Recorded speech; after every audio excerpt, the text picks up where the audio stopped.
Hello, my name is Daniel Tharp. I'm the Housing Operations Coordinator at University Housing at SOU. You're probably watching this video because you've received your self-selection time slot and are ready to learn how to pick your own room through our self-selection module. The first step is you're going to re-access your housing portal, which is located through your Inside SOU account, and it's where you first went to sign up for University Housing. You're going to go ahead and click the Housing portal to get started. From there, make sure to select the academic year that you're joining University Housing.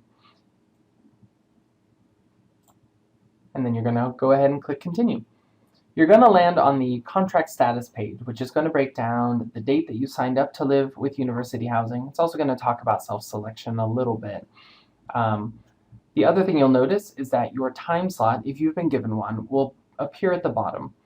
If, for whatever reason, you are viewing this page before your time slot has come up, you will not have access to the next screen that we're going to go to, but you will be able to view that time right here.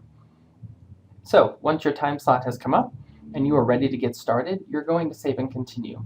A special note here, if you are part of a confirmed roommate group, it's very important that you've communicated with your other roommates to make sure you have all decided who's going to select the room, because they're going to be selecting the room for everybody in the confirmed roommate group. So if that's you, you're going to go ahead and click Save and Continue. If somebody else has agreed to pick the rooms for all of you, they will go ahead and go through this process. So this next page, the initial selection page, is going to break down the buildings that you are allowed to live in. In some cases, there are buildings that either are going to be offline or, for example, Madrone, which is only open to transfer students and upper class students. Those communities may not show up for you based on your classification and also the community preference you and your roommates listed when you signed up for University Housing. I'm going to go ahead, just to give an example of some errors you might run into during self-selection. I'm going to select Applegate. Applegate is a traditionally freshman hall with all double rooms, and I'm going to go ahead and select that. And we're getting a little bit of lag time. There we go. And on the right, it's going to populate all the rooms that we can select from. On each of those, it's going to break down the gender of that room. For example, in Green Springs, there are gendered floors. There's also co-ed floors. But for example, the floors on Applegate's second floor at this current configuration are male. So I'm going to go ahead and select those rooms. Now, I'm in a group of 4, so I'm going to go ahead and select 2 different rooms, GSA 211 and GSA 212. However, because I'm in a confirmed roommate group of 4, the system only allows me to select 1 physical room. In this case, I'm not going to be able to self-select into Applegate because there are only 2 beds available. So I'm going to go ahead and click Go Back. And what that's going to do is I'm going to start over and make sure I can look for a community that I'm eligible for.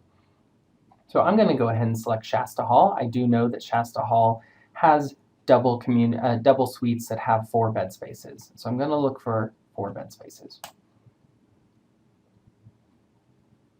Now, on the right, it's going to populate every room that is currently available. And as those rooms are taken by other individuals who've signed up for University Housing, those rooms will obviously no longer show on this list. Now, I'm looking for a double because I'm in a group of 4. I can also, over here on the left, specify different types that I'm looking for. So I'm going to look just for doubles. On the right, my list is updated, so now I can look at just what's available. The other important thing to note is, as you can see next to the description of the room, it's going to tell me what type of community this particular suite is. So if I've signed up for the garden or the LGBTQ themed community, it's only going to show me on the portal rooms that I'm eligible for.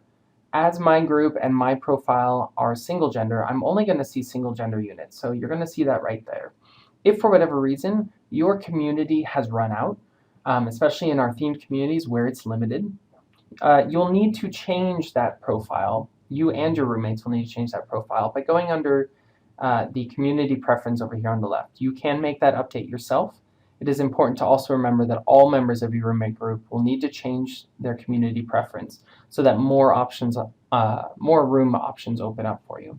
But I can see now that there are single gender options, and I am able to select enough spaces.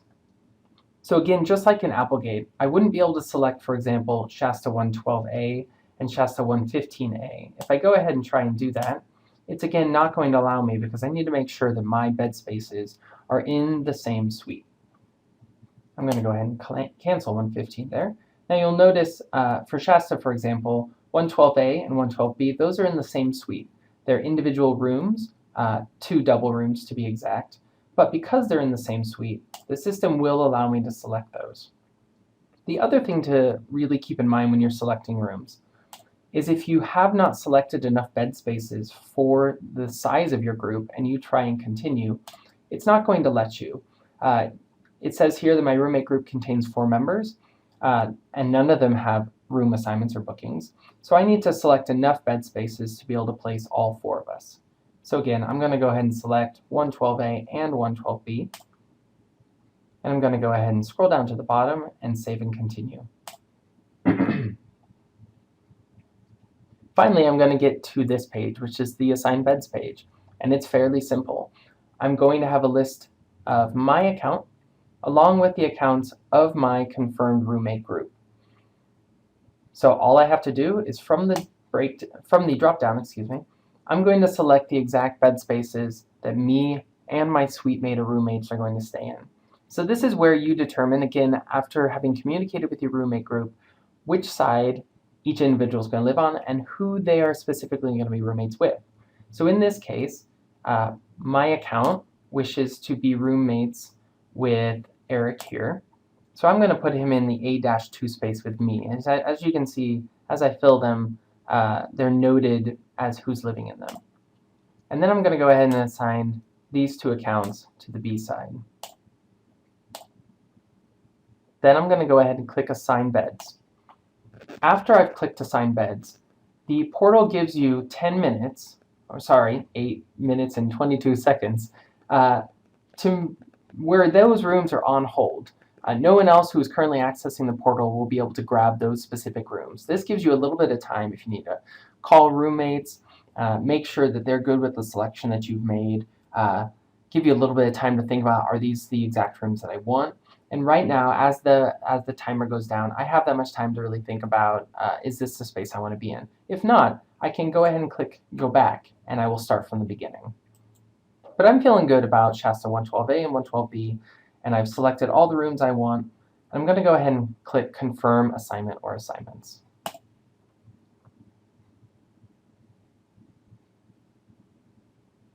And that is it. I have completed the self-selection process. You'll now notice at the top under the contract status page that it now lists my room reservation for Shasta 112A-1. The same status update will be available to all of your roommate group members. If for whatever reason you and your roommate group are not communicating as well and you get to this page and you see a room assignment, it means that one of the members of your roommate group has already selected a room for you. And that is it for self-selection. If you have any issues during the process or have any questions about this video whatsoever, please again give us a call at 541-552-6371. You can also email us at housing@suu.edu, and have a wonderful day.